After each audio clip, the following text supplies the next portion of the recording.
This is the Sunday stream opening song because the other song is copyrighted.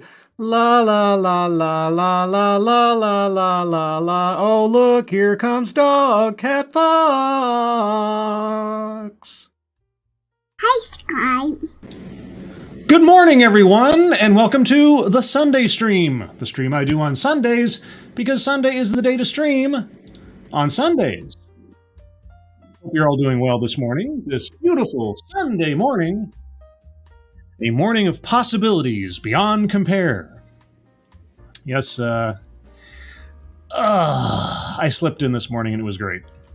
I don't usually sleep in. Like, my body clock has me up at like 4 in the morning because of work every day. And this morning I woke up at like 4:15. I was like, oh, how luxurious.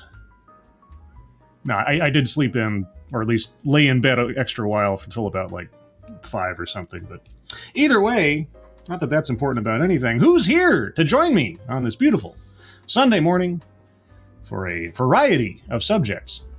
We'll get into that in a second. Noah Sentio, Mike R. Seftis, Will Funtime Bats, Keeverdam, Rotten Corpse, Somnamnion Nation, Enigma 500, Swirl Blue, Resolute Germ, Attila Pakzur, Simon Willikins, Decode. Good morning to you all. If I missed anybody, I apologize. I'll try to say some more hellos as they come in. And Johnny Hellcat. So, what is on the deck for today? Well, in the course of my usual business, as it were, I often come across videos with titles that catch my eye. But then I look at the timestamp and I'm thinking, oh, that's far too short to make, a stream out of or something. And so I kind of pass them by. But even though I pass them by, I do make note of them on the off chance that source comes up in the future, or maybe I decide to do something with that subject, whatever. And so I have a little library of little notes made on these short videos from over the last several months or year. And I decided, hey, why not just throw a bunch into the bucket, as it were, and just see what comes out. So I picked out 7 different videos, except for one of them. I think all of them run under 5 minutes at the most. I think the longest one is about 6 minutes. That might be this first one here. And then everything else is either at max 5 minutes or at worst like a minute and a half. So they're all very brief, but they're all on various different subjects. There might be some overlap. I just kind of picked out a bunch and threw them into the mix here. So we'll go in together. The only editing note I'll say is that I put them all into one long video file just for convenience sake. And in a couple of the videos where I noticed that there was like musical intros and or outros, I cut those out on the off chance there's any copyright issues that I might be able to avoid. So the beginning and end of a couple of the videos will just be silence with images. A little awkward, but hey, what can you do? So yeah, there's all types of stuff in here. So I just thought we'd take a look at a few. Go over each one in its turn. Some might be completely boring. I don't know. I haven't watched any of them. I don't know what they're going to say. This first one is probably the flagship because I think it's the longest one and the most personal. I think it's a DEI consultant. I'm not sure. I guess we'll find out together. You ridiculous lunatic, Bridget. Good morning to you all. Other programming note for those of you that might care. The Lords of the Night will be having a get-together tomorrow night, Monday night, at 6 p.m. Pacific, 9 p.m. Eastern, the classic time on this channel. Satsu, 2 Cents, and Ranting Monkey and I will hang out once again. This is just a one-off. Maybe we'll do, an occasional get-together or something, but for the time being, this is just something we thought we'd give a shot at for a while. So yeah, that's going to be tomorrow night on this channel, 6 p.m. Pacific, 9 p.m. Eastern. Reunion of Lords of the Night. We'll see what happens. But with that all being said, let's get into it. I'm going to turn down the background music just a smidge. And yeah, let's see what our various speakers have to do. So this is the first video. I don't have a source or a title in my mind on it, so let's just take it as we go. Let me know if you can hear this, and then we'll continue. Morning, 9 Whoa. a.m. Eastern, and we are back for another weekly wisdom. Another weekly wisdom with Natalia. She, her. Okay, you guys hear the weekly wisdom? Let me know. And also, before I forget, be sure to look at the top of the chat box for the GoFundMe's pin there. Thank you, Kiefer Dam, for our friend Shady Grin, Angry Illinoisian, and his kitten. They, their friends, and their loved ones could certainly use your help if you have a couple of bucks to spare there. So thank you so much ahead of time. Sounds good, says Mike R. Let's see. And Septus Wolf, I wish I didn't, but yes, LOL. I'm assuming you mean hear this. Hear this. All right. Talking about diversity, equity, and inclusion. Yes. Some small tidbit in less than 10 minutes for you to take and absorb so that you can bring it to your workplace. Oh boy, I'm looking forward to absorbing some DEI to take to my workplace. I'm Natalia Eileen. I lead Scene at Work. We're a diversity, equity, and inclusion consulting firm. And we support clients that across industries, across size, that are looking to really bolster their diversity, equity, and inclusion practices. I'm curious to know what that means. Hopefully in the 6-minute bit, you will tell us what it means to bolster a DEI practice. So I'm excited today to offer you a short weekly wisdom, a short tidbit. Oh boy. Specifically, today's topic is all about 3 tips for your next conversation about race at work. Oh boy. Oh boy. Because, you know, one of my favorite topics in the workplace is race. Because it is so relevant to being able to do my job, I guess. I don't know. Tier Alexander, the Invictus Soul, good morning. Did I miss anybody else? Anybody who's lurking? I don't want to forget you guys. Good morning. All right, so 3 tips. Oh boy, so the next time I really, really want to talk about race at work. Jaeger Pony, did I say hello to you? Hello. Now, this is a topic that I felt like I spoke at length about a couple of years ago. Only a couple of years ago in a DEI consulting firm? Race?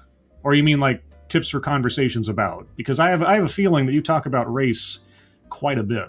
When this really was top of mind for a lot of leaders. And still we hear some questions around how to approach these conversations when they come up at work. Are they courageous conversations? Shall we call Glenn Singleton?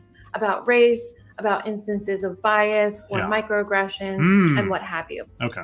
So I have some tips here for you today. I also have a bunch of resources that we have on the Scene at Work website that I'll talk about in a little bit. Okay. But let's jump right in talking today about these tips that you can take into your next conversation about race or about any of these topics that might come up. And I think these tips might be versatile across all of that. Okay. So let's get started with the first one. Have the conversation even if it's uncomfortable. How about have the conversation if it's necessary? Even if it's uncomfortable. Well, is there a comfortable conversation about race?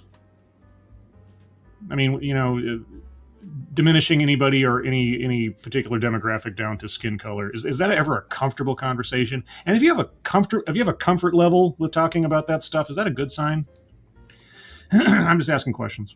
Maybe this sounds very simple, but one of the biggest things we hear from our clients or from those who come to us to ask for suggestions on how best to create an inclusive environment is that there are many instances where they might feel that there maybe was an opportunity to have a conversation, but it was uncomfortable or it was difficult. They didn't know how to approach it. A lot of times everyone can benefit from venturing into this space, especially if you're doing so in a way that is meant to help create a more open, more inclusive environment. Yeah, what's more inclusive than whittling people down to a non-determinative factor of their biological makeup? I mean, there's nothing more inclusive than that. Really brings people together, you know? Again, I'd love if our speaker could describe for me the circumstances of a comfortable conversation about race. You might not get it completely right that first time, but if you're doing the work proactively to get yourself prepared to have these conversations, don't shy away from having them when the opportunity arises. So that's tip number 1. Wait, tip number 1 is just have the conversation no matter what. Talk about race no matter what. Whether it's comfortable or uncomfortable. That's tip number 1. Sounds like an imperative. All right. Tip number 2, which, I always try to make sure that everyone has top of mind while they're having these conversations. Mm-hmm. Don't expect people of color to lead the conversation. No. Yeah. First and foremost, if you see someone and you can, cognate their skin color, have an initial prejudice about their ability, their willingness, or the appropriateness of them to participate at a certain level in this conversation. Right? I mean, immediately in your mind, set such people aside from taking a particular role in this conversation. That's what I need to do? Okay. Or specifically Black employees to lead the conversation. Oh, specifically Black employees. Oh, okay. So now we're further granulating the situation. So just people of color in general, but specifically. Oh, okay. All right. Tell me how I'm supposed to assess people on the basis of their skin color. Tell me more, DEI consultant. Maybe people will want to, but the expectation is not something that you should have there. So if you are not a person of color and you're seeking to have these conversations, try to make the effort to have those conversations and not put the burden on those who have been talking about this their whole lives. Yeah. If you're not a person of color, what does that mean? Hey, white people.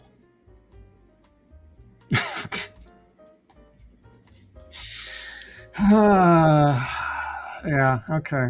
All right. And that's something that can come through in these conversations if we're not careful, right? And it also can make it really tricky for people of color or for Black employees specifically who might have certain nuances to share, but who may be hesitant to share them because you haven't demonstrated or modeled that this is a workplace and a space generally that can handle those. Well, see, that doesn't matter because we're supposed to have these conversations even if they're uncomfortable, right? So if any participant is uncomfortable, that doesn't matter. We have to have these conversations even if they're uncomfortable. You just told us tip 1. So if there is a person of color or specifically a Black person in the workplace who isn't quite ready to have that conversation, doesn't matter, right? Or am I supposed to ignore tip number 1? Those topics or conversations. So you take the lead if you yourself are not impacted by some of these conversations about race as readily. What? Take the lead if I am not. I'm going to back up a little bit. I just want to try to get that one more time. Let's try that one more time. This their whole lives, and that's something that can come through in these conversations if we're not careful. Right. And it also can make it really tricky for people of color or for Black employees specifically who might have certain nuances to share, but who may be hesitant to share them because you haven't demonstrated or modeled that this is a workplace and a space generally that can handle those topics or conversations. How do I know whether or not my workplace can handle those topics or conversations unless I have those topics or conversations at hand? Right, I'm supposed to do these things even if they're uncomfortable because we have to set the pace, right? So who initiates this? When is it a good time to initiate this safely or healthfully? I don't know. So you take the lead if you yourself are not impacted by some of these conversations about race as readily. I take the lead if I'm not impacted as readily about these conversations. What?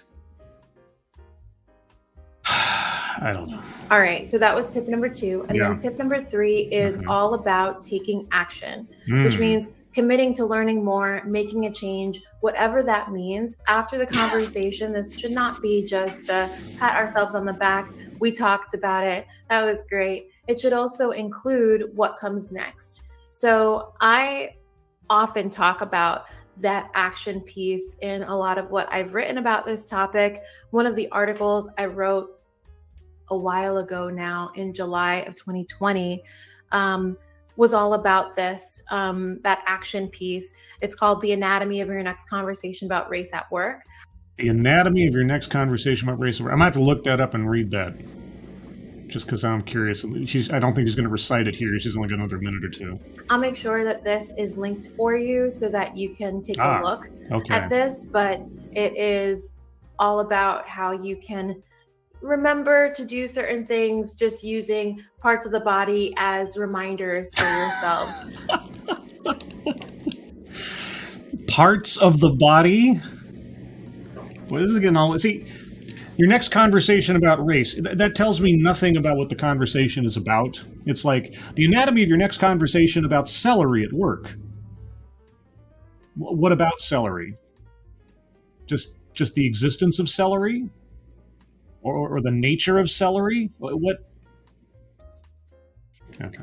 For yourself. Mm-hmm. But again, this is how we move towards this idea of anti-racism within the workplace. Really? With the idea of reducing bias and reducing microaggressions. Reducing bias. Okay, so your second tip is to assess anyone who isn't white in the workplace as not being someone who would be appropriate to lead conversations because of their skin color.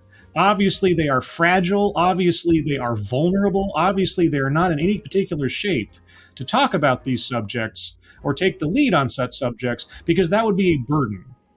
But we don't want to have any microaggressions. We don't want to have any unconscious bias. We want to impose this conscious bias on the basis of skin color. And anybody who isn't a person of color, I don't know what demographic that could possibly be, you people need to be very, very careful about what you talk about, since you're not talking about this subject all of your life. Just like we know anybody who isn't white obviously does all the time. Also, by the way, unconscious bias is bad. Yeah, microaggressions are bad. Are you seeing the contradiction here at all? Probably not. Okay. Instances of those in the workplace. Mm-hmm. So I'll make sure that this is linked for you so that you have access to it underneath this video, whether it be on LinkedIn or on YouTube. The other thing I'll want to make sure is linked for you is a guide that we have. It's one of our more popular guides, and it similarly is here to support your next conversation about race at work. So it's your do's and don'ts for your conversation about race with coworkers. Boy, I need to find this stuff and like do a maybe not today, but I'll just find this stuff so I can educate myself and all of you on the appropriate way to have a conversation about race at work. Because if this brief showcase is any indication, oh man, it's got to be a goldmine, absolute goldmine. Again, I will have the link below so that you can download this PDF and get access to this guide.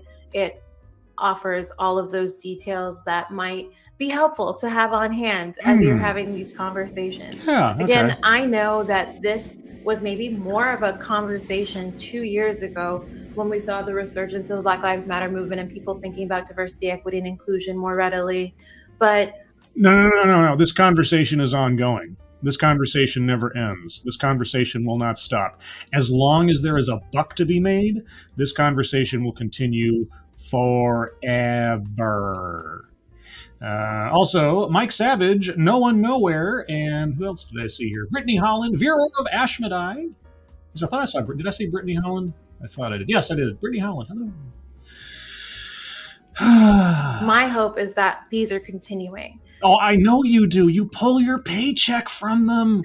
My hope is that we're still talking not just about race, but about all of the different ways that people who are underrepresented in workplaces might be impacted, or about systemic injustice broadly, systemic racism broadly, and the way that that is impacting people across identity segments. Yes. So with that, that was your weekly wisdom in less than 10 minutes. I hope to see you next week, and make sure you download that guide on our website. Again, the link will be down below. All right, bye. Bye. All right, so that's end of video number 1. I think the longest of the set.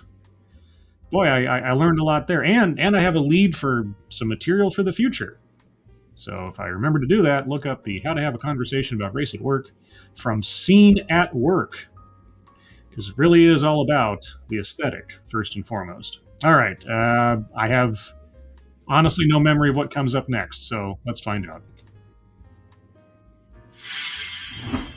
Our Center Grove elementary students have been learning the 3 skills of connection, regulation, and collaboration this year. Oh boy, social emotional learning at, where are we? That went by so quick. Let's start that again. Center Grove Community School Corporation. 1883. Okay, well, at least it wasn't 1984, but okay. Social emotional learning.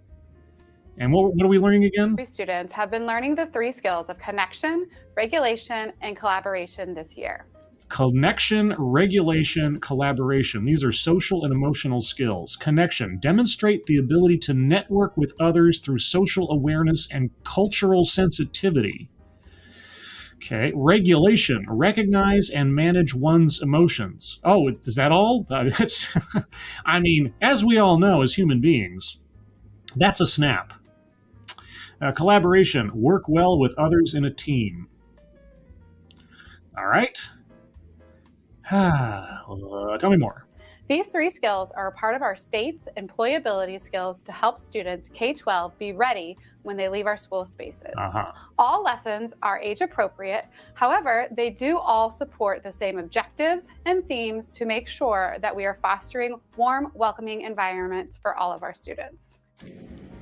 That sounded bizarre. They're all age appropriate, but did I hear that right? And also the slow zoom in, it seemed a little creepy to me. Let me try that again. Lessons are age appropriate. Okay, wait, let me try that again.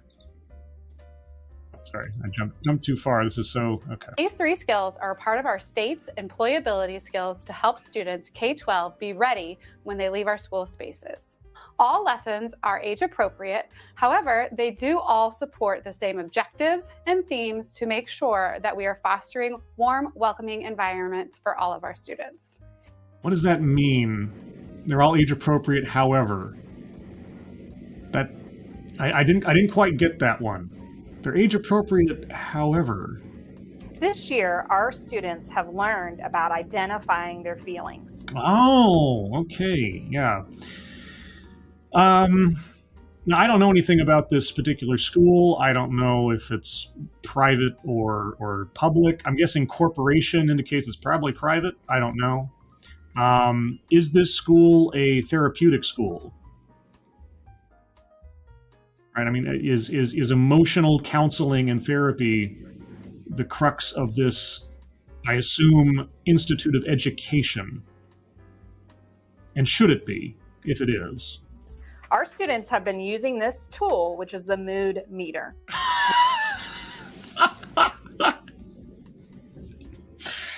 The mood meter. Okay, how are they using the mood meter? This helps students because they are able to check in with where they are emotionally. It can help them to know where they're going. Does it? I'm trying to think, did I have a mood meter growing up? I mean, admittedly, am I an emotionally stable individual? Yes, it depends on the day, because it depends. Low pleasantness, high pleasantness. Low energy, high energy. I don't know. There's just something a little creepy about this. Is it just me? It can help them to come up with a self-regulation plan. Really? There is happy. Whoa. No. I'm not going to showcase the interviewing of children. No. Nope.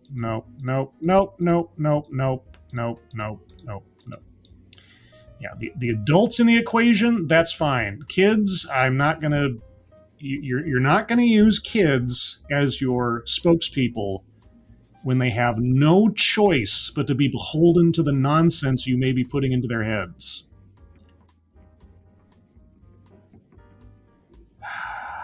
Say what you mean what you say, but don't push kids out in front. Don't. Our students have learned about brain health. They have learned about parts of their brain. They have learned about the amygdala. Okay. So now you're a neuroscientist? Oh, the amygdala. Oh, okay. Which basically is the part of your brain that when you are experiencing... They have learned about the amygdala, which basically, and now here's some cutesy animal cartoons to describe how the brain works. Are you kidding me right now? Seeing danger or fear or threats, that part of your brain gets activated. Yeah. And that part of your brain can make it really hard to think before you act. The amygdala? No.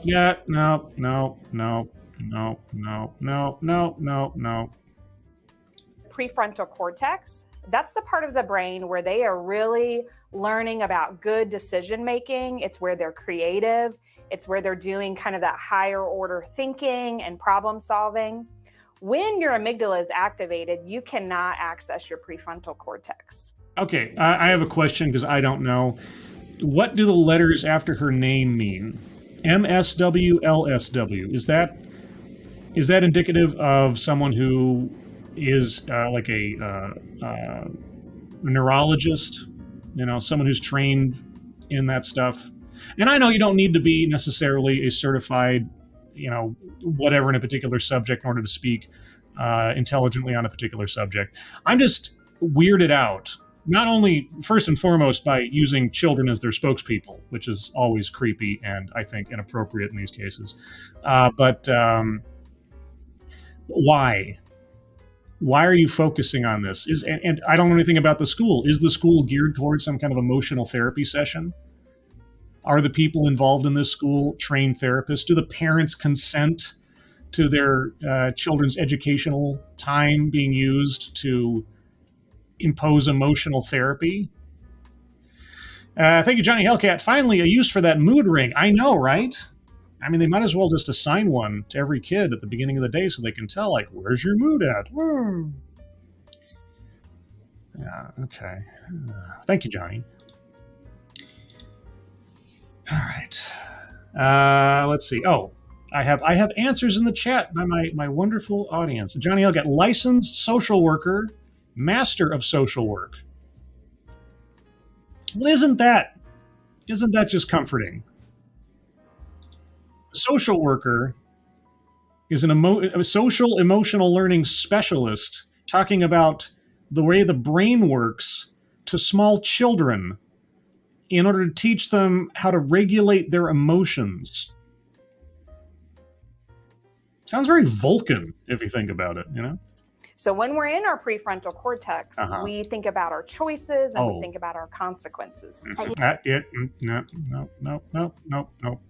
You know what? I'm just going to skip past all of this because it's all creepy to me. I'm sorry. I know I promised otherwise, but this is where we're at. I am not going to assist in the showcasing of child spokespeople for emotional, psychological, possible quackery. I'll just say possible because I'm not an expert and I can't say that everything they said in here or could have possibly said is incorrect, but at the same time, it creeps me out. These social emotional learning skills, connection, regulation, and collaboration, are skills that help our students' brains become primed and ready to learn. Do you understand how creepy you sound? Like I don't know the accuracy of this at this stage of the game. We're going to prime the children's brains. But in addition, they're life skills. These skills will help our students as they face stressors with friends, family, work, or college and career. Really? Do they have to carry around the emotional tool with them all the time so they can assess where they are each day, every minute? Are they going to take that out? They have like a little laminated version in their wallet, their purse or something they take out to double check themselves every day. Like, am I in the green zone? Am I in the green zone? Is that how that's going to work? Have healthy social relationships and networking occurred prior to this kind of instruction? These skills are used day in and day out by all of us. Okay. Well, sorry for the truncated version of that one, but like I said, I don't want to watch these things ahead of time, and I didn't spot that there was going to be a large portion of student interviews. All right. Well, whatever that is, I'm assuming that is a private school. Otherwise, I don't think corporation would be there. Anyway.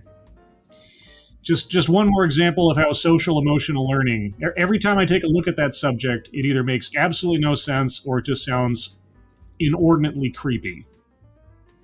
But, that's just me. All right. Let's see. Zan, good morning. Anybody else I missed? Mass Creation Broadcasts, good morning. Lima Redneck. Sorry. I apologize. Lima Radic. Apologies. For some reason I had... Yeah, okay, that's just my morning eyeballs taking in everything. Redneck Ram is here somewhere, right? Maybe? Okay, I can't save myself from that one. I apologize. Good morning, Lima. All right, on to the next one. I don't even know what it is. Uh-huh. Yes.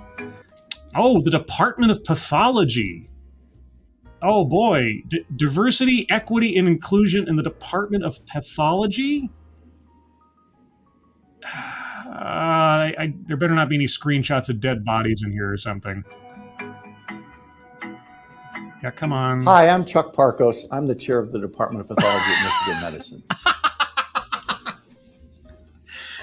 Okay, if ever there was a look at me, I'm a healthy virtue signaler, it's having your mask on before the cameras roll and then taking it off after the cameras roll. If you're going to take the mask off anyway, why bother having it on in the first place except to say, look, guys, I wear a mask. Okay. Yeah, no, sorry. Let me, all right. Hi, I'm Chuck Parkos. I'm the chair of the Department of Pathology at Michigan Medicine. Yes. As part of our ongoing commitment to diversity, equity, and inclusion, the following video highlights ongoing DEI efforts in our department. Oh boy. In this video, you will see a glimpse of the initiatives that our department has championed. These include the formation of the Pathology Anti-Racism Task Force. The Pathology Anti-Racism Task Force.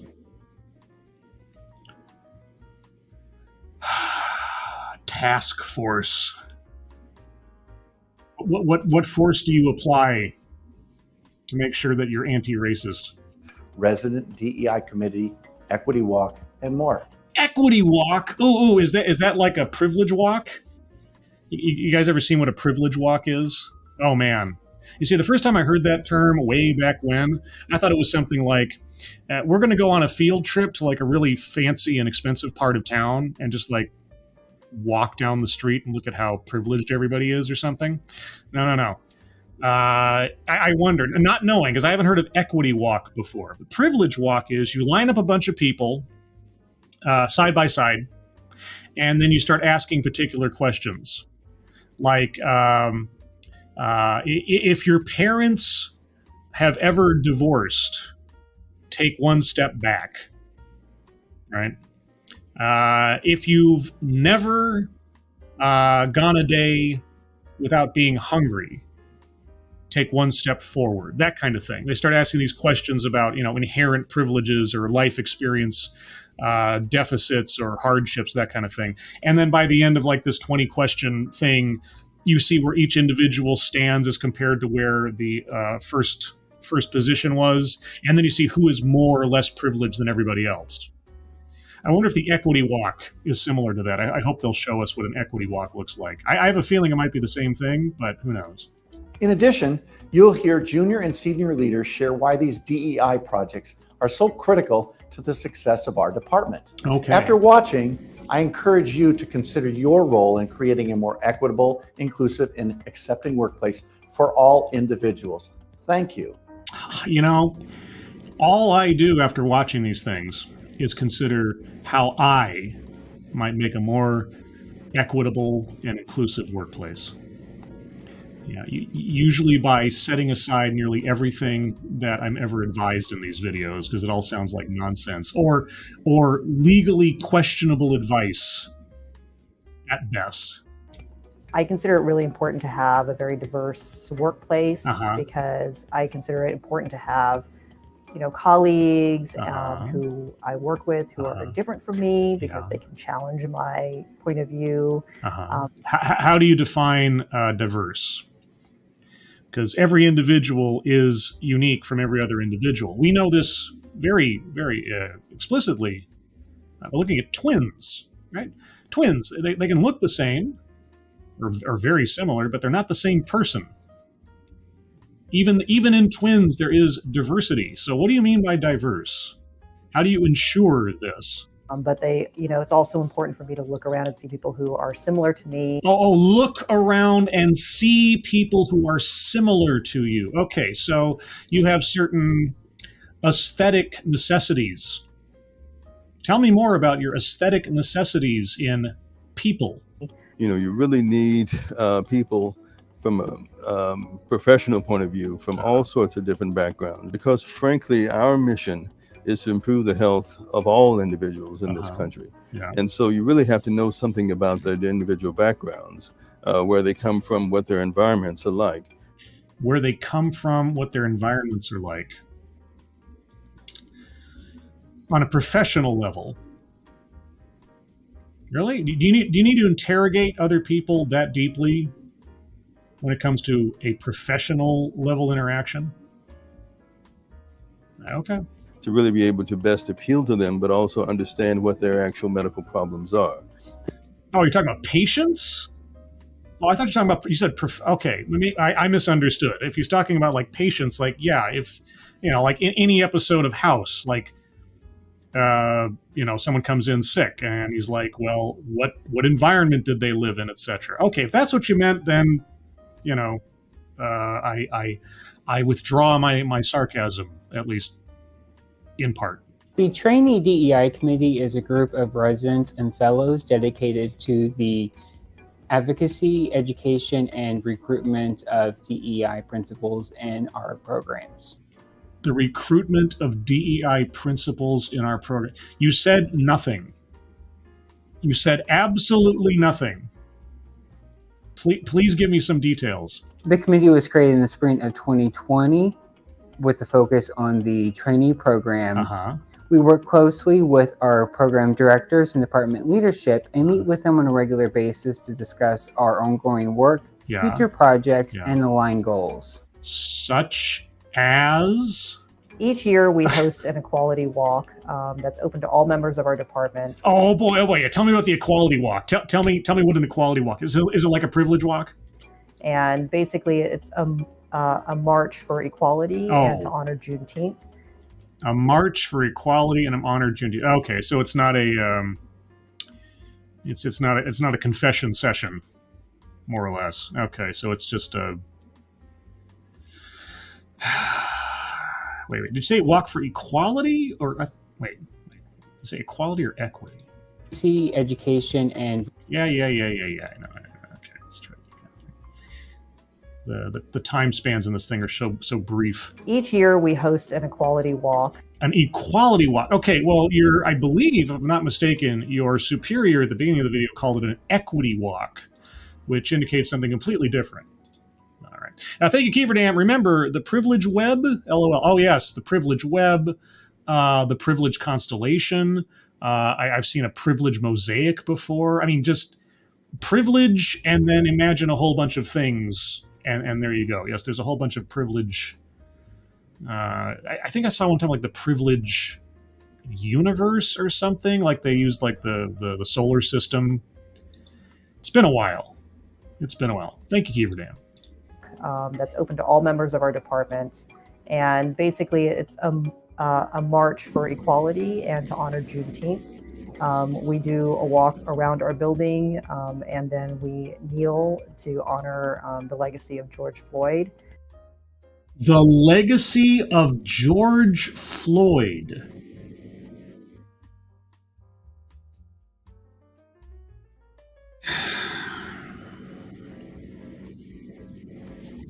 You kneel to honor the legacy of George Floyd. Okay. And I'm really proud of it. This will be our 3rd annual equality walk. You walk around the building and then kneel down to honor the legacy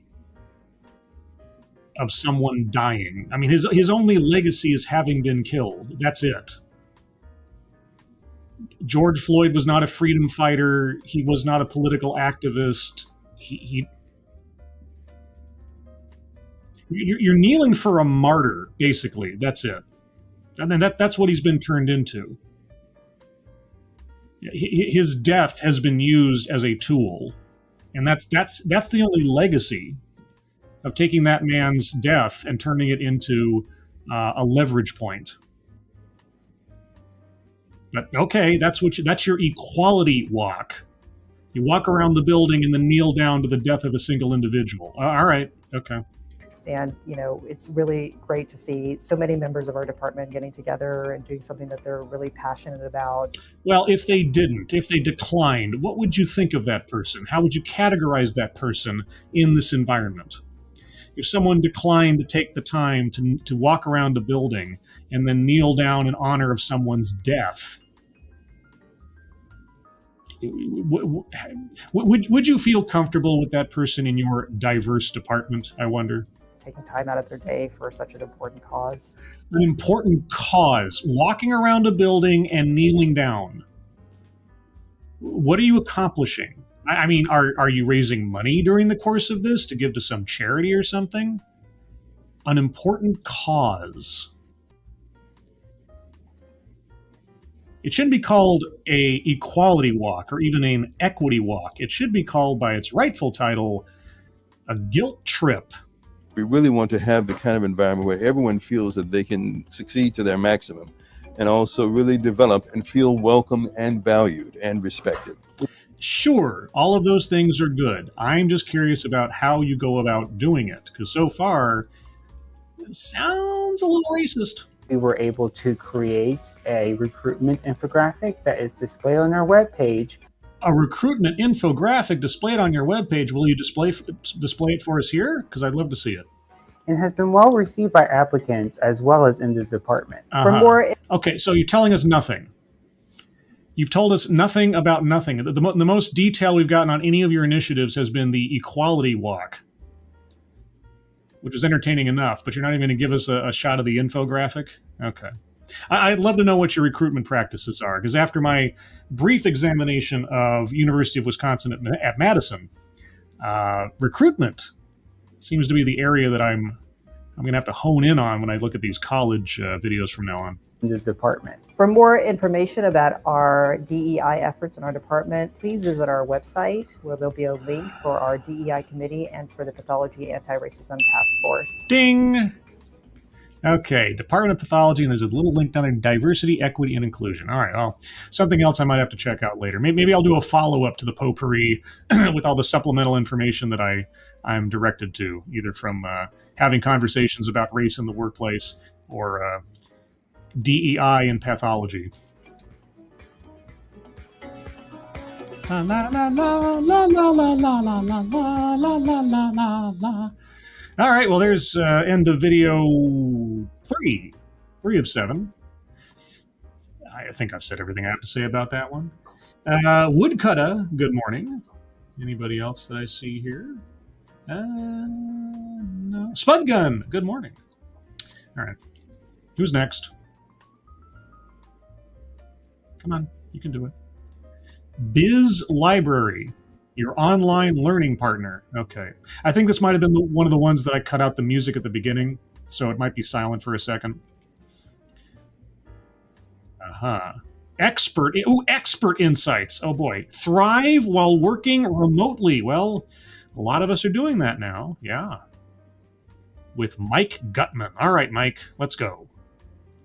Tapping into diversity. Like a kegger. Yeah.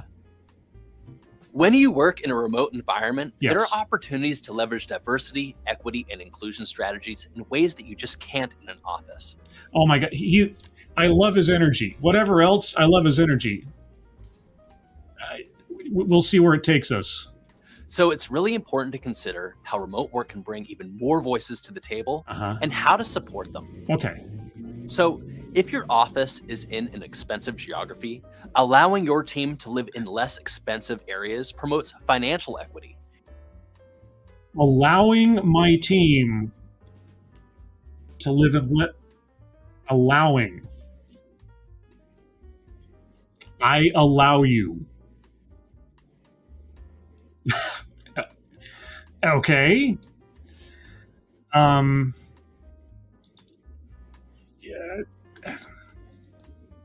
You ever hear of a commute? I mean, I understand the whole remote thing kind of defeats not necessarily wholly defeats, but does reduce the necessity of an actual physical commute. But people commute, from where they live and can afford to live to where they work. And it doesn't necessarily have to be the same place. Allow my team. Okay. Expensive areas promotes financial equity. And overall, it's going to increase the happiness and retention within your team. It's not really a choice, dude. I live where I can afford to live. And if I've got a job in the city, then I have to commute to the city. Yeah, okay. But yes, remote working does alter the playing field as far as certain people's finances and abilities. It also might cheapen what people are paid, because companies can find an excuse to pay people less. But okay, go on. And this also brings opportunity to really bring economically depressed areas up, because you're allowing people to take their jobs into areas where there might not be jobs. Take their jobs into areas where there might not be jobs. What? If I'm remoting into a company from somewhere, it is too early in the morning for me to try to decipher this, I think. And it allows you to hire great talent out of that region that might be less expensive. Yeah, we're going to promote financial equity by finding cheaper labor. What? Am I? Okay. Mike, you are a treasure. Already, I can tell you are a treasure. Now, if your office is in a racially homogenous area, if my office is in a racially homogenous area, I'm intentionally averting my gaze from the rest of the text, just so I can be surprised at what he says next. I'm looking down at the timestamp. Yes, Mike, if my physical office space, where everybody's going to be remoting into, is in a racially homogenous area, which is something that obviously I've taken into account in finding office space. It's not about what I can afford or how much space I need, but okay, yes. Hiring outside of the geography allows for more representation and diversity on your team. So I should be hiring people on the basis of race, you say, Mike? I should be taking race into consideration when hiring people for my remote office work. It gives me the opportunity. Allows for me. Hey, Mike. Interesting advice. I don't know if you're actually running a company yourself or practice what you preach. I'd be curious to know if that's so.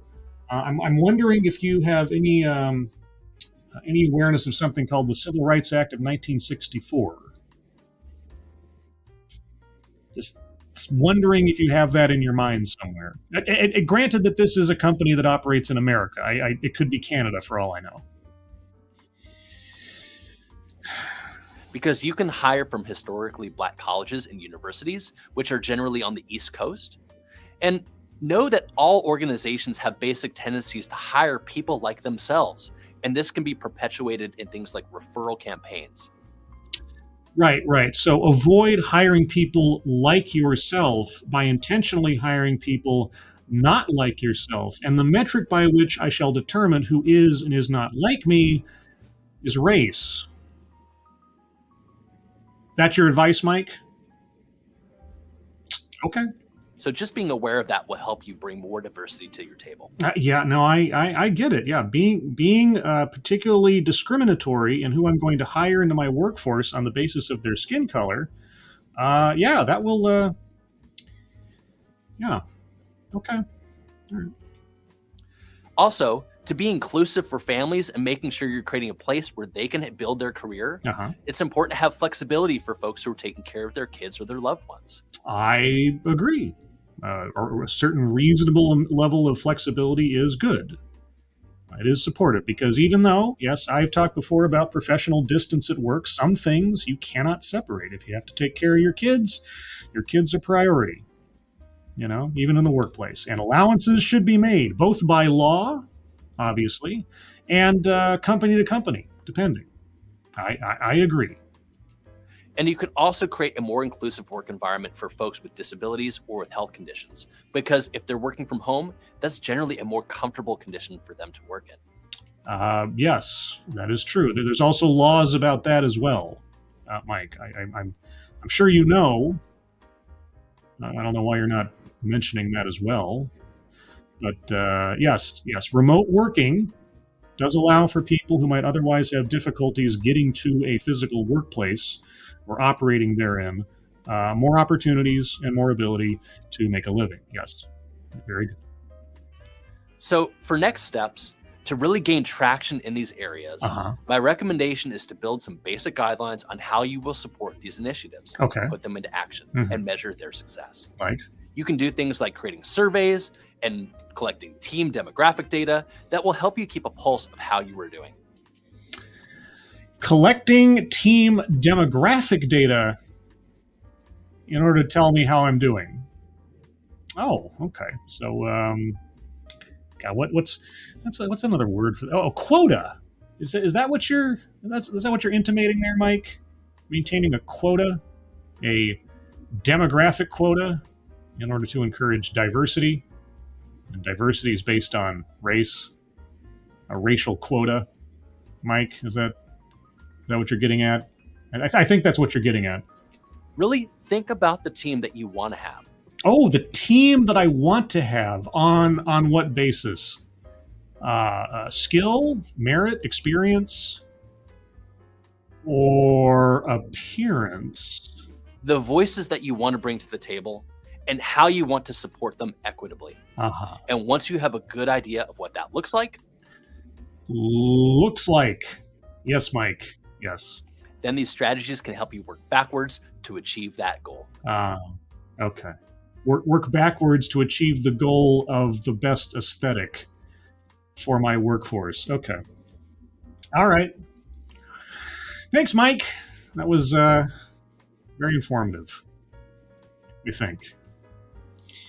Moving on to whatever I've got next. It's a surprise. Like I just kind of threw these all together and I don't remember what order I put them in, and I didn't really pay that much attention. Who's next? Marlon Williams, strategically coaching DEI professionals. Oh boy, another DEI consultant. Oh boy, strategically coaching. All right. Yeah, this is another one where I had to cut out the music at the beginning. I think it runs through the video, but she's talking over the rest of it, I think. But yeah, so it's going to be silent for a second, and it'll be silent at the end, if I recall. As a global diversity, equity, and inclusion executive for 2 Fortune 500 companies and a unicorn startup over the past 2 decades, I've witnessed the shifting of corporate DE&I priorities. I have too. I've witnessed the shifting of just even the words used, because originally it was D ampersand I, D and I, diversity and inclusion. Then they added equity and it became DEI, right? And then they tried JEDI, Jedi, because they wanted to add justice, equity, diversity, and inclusion. But then Scientific American came in, the magazine, and said, guys, Jedi's like way too corporate for like the DEI work. It turns over the power of DEI to like a corporation and associates it with like a really evil organization of like child kidnapping monks. So like, no. And so Jedi has kind of fallen by the wayside. You'll find almost nobody using Jedi now as the moniker. There is another word that has come up a lot that I'm really surprised I don't hear more of, and that's belonging. Right? So I'm waiting, and I've made this joke before, so those of you that have heard it, too bad. I'm waiting for diversity, equity, belonging, and inclusion. I think Debbie needs to have her day. I'm waiting for the first official corporate Debbie initiative. I guess we'll see. Although I have a feeling maybe somebody will say that indicates a female role, and putting the burden of DEI on females is unjust. That might be the rejoinder. I don't know. Many of which were associated with a cultural or global event. The thing. Are you going to bring up George Floyd? Are you going to bring up George Floyd? About this work is that when done right, it's not event driven. However, DE&I is already tied into your strategic business initiatives, and it permeates throughout the entire culture. You're not going to tell us anything of substance, are you? It's just going to be lip service and stock footage. I am Marlon Williams. Yes. Supporter of DE&I. Here's a tip. Your music is way too much in the foreground. You need to drive that music track down. I can hear you. It's just evening out a bit, and it's a little overwhelming. Practitioners, officers, advocates, and allies. I serve as a coach, but more importantly, a space holder. Are you sure you don't serve as a glamour shots director? Because, man, this entire video is just nothing but glamour shots. For them to discuss matters of the heart and head. Matters of the heart and head. How much heart, how much emotion into this situation do you want to bring into the workforce? Because, I mean, I just watched somebody tell me that, we need to have an emotional charting tool to manage ourselves. Okay. The heart piece is the personal piece. It's how do... The heart piece is the personal piece. Oh, okay. So the head piece is not the personal piece? I empathize with people, their stories and experiences while protecting my piece. The head piece is a data-driven strategy that supports the work so that it's not just a check-the-box initiative, it's a way of life. The data piece. Are you going to tell us what that means? I got a feeling this is an empty promo video. So I don't think we'll be getting much out of this one. And it provides the guidance needed to strategically make and keep inclusion not just a priority, but a part of the fabric of the organization so that it's simply who you are. You said absolutely nothing. Buzzwords and corpo speak. Nothing. This work is so important. Oh, I know. This work is very important. Otherwise, you wouldn't be able to make a living. And so are those responsible for making sure the work gets done. To learn more about me and how I can support you, go to marlonwilliams.com. That's it? Okay. I obviously I was hoping for something more. What I'm looking for. Oh, substantive. Right there. Okay, well, that was worthless. As far as informational, I'm sure she's a fine lady. I got nothing against her, but as far as the video goes, didn't tell me nothing. Thank you, Mike R. Debbie, yes, diversity, equity, belonging, and inclusion. If somebody else doesn't start it soon, I'm going to start my own Debbie consulting business and see how far it takes me. I'm going to hang out a shingle, Scribe Lights, Debbie Consulting. Yeah. And then we'll see what happens. It'd be funny if I actually did a tweet or something and talked about my Debbie initiative and all that, and sent it out there and hashtagged all the relevant areas of life and see what kind of response I get. See if I get any companies or somebody saying, "Hey, can you help me with my Debbie initiative? I need some Debbie help." Oh boy! All right. I'm joking, but then I've joked about things before that came to fruition. That's how familiar with the matter my on again, off again, sometimes talk show showed up. That phrase was used so many times in every CNN news story I was reading during the Trump era that I made a joke. It's like, I'm going to make a talk show called Familiar with the Matter. Just interview people that know stuff about things. And then I did it. I should start my Debbie initiative. All right, what's next? It's cliche to say bring your whole self to work, but I do feel like I get to do that at Starbucks. That's right. I think this is one of the newer ones. This is one that just showed up like the other day. Bringing my whole self to work at Starbucks. Now, it's been a while since I've seen a major corporation do the whole self to work thing so bluntly. So bring your whole self to work. Just don't unionize. Bring your whole self to work. Just, keep some of yourself back at home. That's all. All right. I never would have imagined I would talk about what it's like to be a Black person in America at a job. That, I never would have imagined that we'd be having this conversation either. I really had higher hopes for everything and all of us when I was much younger. But here we are. So tell me more. What does it mean to be an aesthetic and have the raised fist symbol up on a Starbucks promo? I was talking about the history of symbols and things and stuff. What's the history of the raised fist symbol? That just to me always was off limits. And at Starbucks, it's encouraged. They want to know about that and they're concerned about that. Well, yeah, they want to know and they are concerned about your race.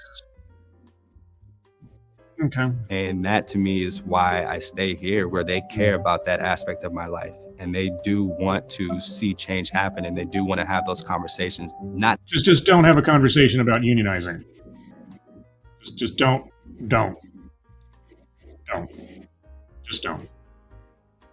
We might have to close your store, so just don't. To see change happen, and they do want to have those conversations. Not having to leave that at home, not having to forget that's just huge for me. And I think not to have to leave that at home. Okay, so you spend your time at home talking about what?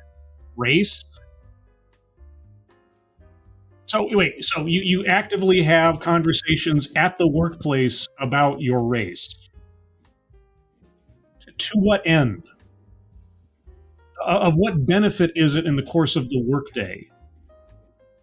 Making drinks for people. And I know I sound facetious when I'm asking that, but I am honestly curious to know, of what benefit is it to your workday, your productivity, whatever, to take time out of there to talk about your race? I think that applies to a lot of partners as well. What is really impactful and also just as meaningful to me is what I get to do to aid in the development of future partners. I do see that there is an opportunity to help along the next generation. I think that Starbucks, through its mission of cross-training, mentoring people in their jobs and careers and so on, that, barring any other qualification, is perfectly fine. That's normal, that's beneficial. What does that have to do with the color of your skin? People and profit is what I really latch on to. People and profit. Yes. Well, we are capitalists, so yes. I'm a part of our partner network, the Black Partner Network, where we're focused on helping the development of certain persons on the basis of their skin color. Is there a white partner development? Is there an Asian partner development? Do you have partner developments for every possible subsection of human beings? Why would you divide people up like that? Why is that a benefit? Why does Starbucks think, and I know our speaker is speaking on behalf of Starbucks effectively here, why does Starbucks think that certain people on the basis of their skin color need a special set-aside network? Maybe he'll tell us. Of partners of that affinity group. Affinity group! Yay! Affinity group, yes! The unification of skin color. Yes. Yes. Racial identitarianism. Yay. I'll back up a second just to give it the wholeness of it. Latch onto. I'm a part of our partner network, the Black Partner Network, where we're focused on helping the development of partners of that affinity group in terms of how do they continue to grow their careers at Starbucks. Because they, what people of that affinity group need some special attention. Why? What does Starbucks see when it sees someone who looks like you? How do they assess you and your needs simply on the basis of what you look like? And that's something that you're happy to encourage and take part in. Okay. I feel very fortunate with the experience that I've been able to have, and now I'm excited to help out the next store partner or the next young Black male that wants to come in and do something similar as me. Oh, okay. So if it's an Asian female, they're lesser of a priority to you than if it was a Black male. Oh, okay, yeah. That yeah, I think there's some words for that. I don't know. It's really gratifying to see that next generation come about as part of my work with the Black Partner Network. Right. Okay. I get that maybe that's supposed to be him tying his apron strings at the back there, but it looked like either wings or slightly Cthulhuoid, or maybe some hentai going on there. Is it going to turn into something else? No. Okay. All right. Well, there you go. The Starbucks Black Partner thing. It's kind of funny. There was I forget who it was. There's a news story going on now about Netflix, and somebody linked me the story in Twitter this morning, and it brought to my mind the video I did long ago on Netflix. They had this thing called Netflix Culture Myths. They had this series of internal YouTube videos, well, not internal YouTube videos, but YouTube videos from the corporation. They're all very brief, and they all covered purported myths that existed about Netflix internal work culture. And there was one called, what was it? Oh, Strong Black Lead. This is one of their initiatives, and the Netflix culture myth was diversity and inclusion. They eventually deleted this video or privated it from their channel, but I was able to grab it and do a little video on it beforehand. And yeah, they had a very specific program inside of Netflix called Strong Black Lead, where they'd specifically hire both actors and look for projects based on the skin color of the individuals involved, in order to ensure, as the title suggests, a quote-unquote strong Black lead. It's good to know that Starbucks has a similar thing going on. That's good to know. I'm not surprised by it. I just hadn't heard about it before. And that was made in 2021, so I assume it's still going on. All right.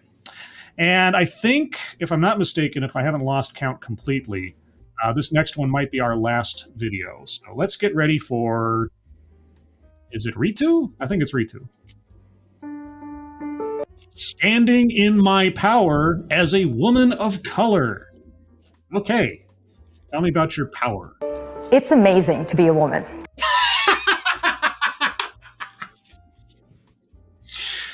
Is it? Just, that's, I mean, you know, given the fact that you can only be either one or the other on this planet as a human being, that's a pretty low bar, but okay. I mean, some people are easily entertained. It's amazing being a woman. All right. If I could be born again and again and again and again, I would love to come back as a woman. Hey, you know what? I agree. You know, given the advantages, specifically on Twitch, I think I can agree with that. Every time. I often will say this to my girlfriends and my guy friends, like across genders in my friend group, that I love being a woman. Why? I can think of a few things culturally. There's certain unspoken privileges that are out there. But thank you, Keeverdam. Another memory: Starbucks failed Race Together campaign back in 2015. Yes, where the CEO instructed all of the baristas to write hashtag Race Together on their coffee cups as they were handing them to the customers in order to start a conversation about race and stuff. And that fell like a lead balloon in about a week. Yeah, that was, what a memory. Oh, Race Together. Thank you, Keeverdam. Yes. Yeah, Starbucks has been striving to be a very virtuous company for many, many, many years. It's not. It's a company. It's not going to change the world. It's serving coffee. It's keeping people awake and fully caffeinated. That's about it. But yes, okay. Why is it amazing to be a woman? What do you find so advantageous? I can't possibly imagine. Because we are socialized to emote and to share and to be vulnerable and to connect, to laugh and cry and reveal what makes us feel shame in our lives and insecure and more. Wait. You love being a woman because you've been socialized, and I'm just taking her at her word for a second here. You've been socialized to behave in certain ways. That's why you love being a woman.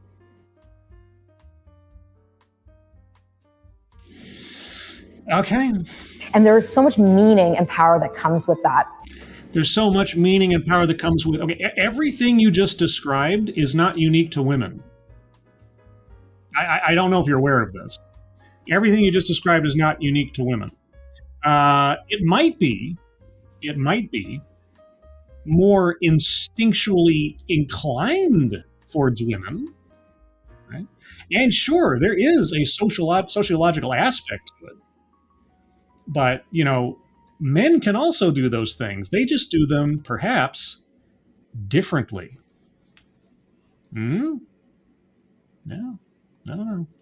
And at the same time, I would say to you, it is really hard to be a woman in a society that consistently judges us for being vulnerable and for being authentic and for being empowered. And it is so tough being a woman in a society that doesn't appreciate how perfect we are. We're socialized to be this thing, and then we're punished for it. But it's amazing to be a woman.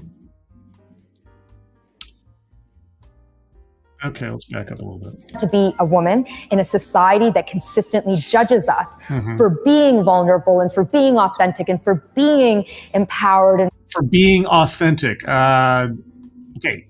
Person to person, doesn't matter male or female. Authenticity, your mileage may vary. It's not a given. But I guess I need to know what you mean by authentic. And for being courageous. And look, you are just all the good things all at once just because you're a female? Right? Every woman is courageous. Every woman is authentic. Every woman is vulnerable. Every woman... Are you a gender supremacist by any chance? For using our voices. And so I am so mindful that as a woman who feels really good about her womanness and my woman of colorness. You feel good about your womanness and your woman of coloredness. You feel really good about your genitals and your skin color. Well... okay. All right. This is your presentation, by all means. And I stand in my power and I speak my truth consistently and I do so without fear of being judged. I don't care what other people think. You don't care what other people think? Really? Really? Aren't you a consultant? Don't you have a business to sell? If you don't care what other people think, why are you taking so much time to assure me, the audience, of your self-confidence? Why can't you just be that? I mean, I guess the bigger question here is sort of like a TEDx talk, except not standing on a red circle carpet. She's standing on a faux polar bear carpet. Are we more looking into the mind of our speaker? Who is she trying to convince? Is it us? Is it herself? And I allow my feminine energy, my fiery energy to radiate from me, I'm so mindful that I'm constantly being judged. You're so mindful that you're constantly being judged, but you don't care what other people think. You're so mindful that you're... Oh, okay. I'm being judged under the lens of, she's too assertive, she's aggressive, she's bitchy, she's bossy. But if I were to rein in my fire and my spirit and be more silenced, then I would also attract bias, because it would be, oh, she's so timid and she's so hesitant and she's so mousy. Wow, I guess there really is no winning for you, is there? You've already assessed and assumed what other people are going to think about you, and you're trying to combat that. But you don't care what other people think because you're courageous and you stand in your power.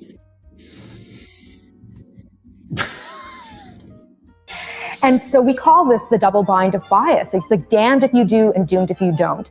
And so it is amazing to be a woman. I love it. But... And I would recognize it's really hard to be a woman in moments in a society that consistently judges us and puts us down. And this is happening because of misogyny and sexism, because of male supremacy.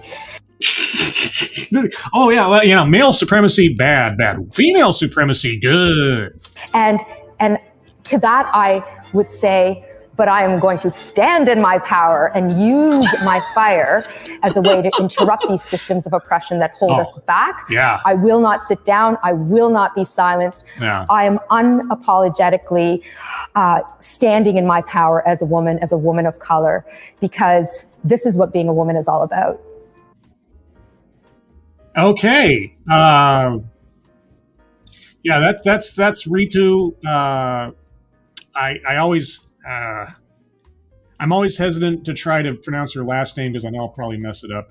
But it's Ritu. And I've done more than a few videos on Ritu. I found her years ago now, and once in a while she'll come across my radar, and I'll just be like, "What's Ritu up to?" Yeah, she's a diversity, equity, and inclusion consultant, amongst other things. Author, speaker, website hoster, and apparently woman of in-colored poweredness or something. I don't know. And that is the end of the buffet. We end with Ritu. Yeah, she repeated several words and phrases there over and over again. And male supremacy bad guys, but women are perfect and are always oppressed. So what was your favorite of the buffet? Was it Ritu? Was it Starbucks? Was it Mike Gutman? Was it Pathology? Was it Hippocampus cartoon lady? Was it our initial speaker? I think I missed one in there because it was so brief. Oh, right, Marlon Williams or whatever. Yeah, so I'm not quite sure that one counted because she didn't really say anything of note. But which was your favorite? Of all of them, which was your favorite? Let me know in the chat with your comments, and I'll consider what you guys have to say for a few minutes here. Let's see. Shadow Sonata. In a society where men are treated as disposable. Yes. Who goes off to war? Who dies in construction accidents? Et cetera, et cetera. Yeah. Yeah. Women are perfect, practically perfect in every way. They're all Mary Poppins. Let's see. Attila Paksur. Mike. So happy. So fluffy. The perfect mascot for the Utopia. Yeah. I have out of this batch, I have taken a shine to Mike. Mike was something else. Although, Ritu really, I mean, she's classic. She's a classic on my channel, so I don't know. I'll have to think about that one. Simon Wilkin, saying you don't see colors, far less racist than a doctor or physician saying they don't see coloreds. Yeah. Yeah, he's like, that's not true. Everybody sees color. That's a lie. I mean, for people who can't discern the difference between literal and figurative, it is a bad phrase. There should be a better phrase than colorblind, or I don't see color, etc. But yeah, I'm just curious to know when people say something like that. It's like, you of course you see color. You can't not see color. There was a joke in there somewhere. What would you want the world to be like? I mean, you want the world to be one where people are assessing others on the basis of their skin color? You know, if I say I operate on the principle of not using skin color as a value factor in other people, that's a bad thing? What is your alternative to that? I'd like to ask people who make that ridiculous counterpoint. Kieverdam, I guess the last one because it was dramatic and it made you laugh the most. Oh well, okay. Yeah, I mean, it was very dramatic. It was very sweeping camera moves, dolly shots, and everything. It was very well put together. Yeah, that's not to say that Marlon Williams didn't have, like I said, glamour shots in there too, but she didn't really have anything to say, unfortunately. So, Mike Savage, the buffet was lacking in nourishment. Plenty of fillers, though. Yeah, I know. Yeah. Just like so many of the things that we look at, it's a lot of big words and high-minded concepts, but they don't really get down to the hows and the wherefores of it. We started a anti-racism task force to have meetings and mentor people through these initiatives. Great. Fucking kunt. Missed most of it, but Ritu made my brain bleed. Yeah, I think the competition right now is between Ritu and Mike. I think between the two of them, mostly. Although for major contradictions, I might have to give it to Natalia here. You know, make sure these conversations, have these conversations even if they're uncomfortable. Just don't pressure anybody who looks a particular way to have these conversations. Let's see. Mike R. Ritu, hands down. All right, we got a lot of love for Ritu here. Kieverdam, what color is my hat? Is that from the is that from the critical race theory at Oregon State thing? That's the immediate thing that jumped into my head. The critical race theory from Oregon State. Kieverdam is practically a walking encyclopedia of my own content, probably more so than I am in some cases. So, Kieverdam, if that's what you were referencing, let me know so I'm not completely off my rocker. Seftus Wolf, it's almost like people like getting advantages in life. They support anything that makes things easier for themselves. Well, I mean, and especially if it's their business to promote this stuff, like Natalia here. I mean, she works for a consulting firm. Of course, she wants these conversations to continue because they justify and fuel her business. If everybody stopped talking about race in the workplace, if it became a zero factor in everybody's lives, well, that loses market share for her. So, of course, she wants them to continue. It's like the exterminator that plants roaches in people's houses so they'll have something to get paid for. That's just. Or the one kid that has the free saltines on the corner, and then the kid at the end of the street has the lemonade for $1 a glass, right? You create your own market. It's an old tool, and that's just what this is. If you keep race and division and fear and everything up there in people's minds, and you're offering the salve to it, if you're offering the cure, you'll never not have a paycheck. Let's see. Mike Savage, Simon Wilkins. One of my colors is totally colorblind, not allowed to drive or do. There's literal color blindness. You ever see those videos where people get gifted those special sunglasses that correct color blindness? If you ever want to see like examples of pure, unadulterated human joy, look up the colorblind corrective sunglass videos, or the ones where people have their cochlear implants turned on for the first time and they can hear for the first time, that kind of thing. I mean, it's there's just something about that, something so simple, especially the color blindness, because there's nothing invasive about it. It's just like 1 minute they're sitting there, they get gifted these glasses, they put them on, they look around, and you just see the looks on their faces, just like, oh, it's pure joy. I love that stuff. Kieverdam, I know that it was from 2010. Oh, yeah, that's right. Yes, CRT 2010, A Critical Race Odyssey. Yeah. Part 1, Part 2. Yeah, the only thing about that series that I still cringe at is my ignorant mispronunciation of W.E.B. Du Bois' name. That's the only reason I don't recommend that series more often, is because listening back to it, I feel like such a moron. I was correcting them as like, it's not Du Bois, it's Du Bois, you know, and so that's, and you know, I admitted my mistake by the second part, but all the same, there's nothing in that first part to sort of give that away that I was a fuck up. So, pardon my French. Portmanteau, Scribelight, when does Drunkle or Kurt Metzger come back on TED Excellence? I don't know. But Kurt, as far as Kurt Metzger is concerned, I think he's on tour right now, and I'm always cagey. You know, I don't know. There's a sensation I don't want to bug the guy. You know. I mean, he's welcome anytime. This is the thing.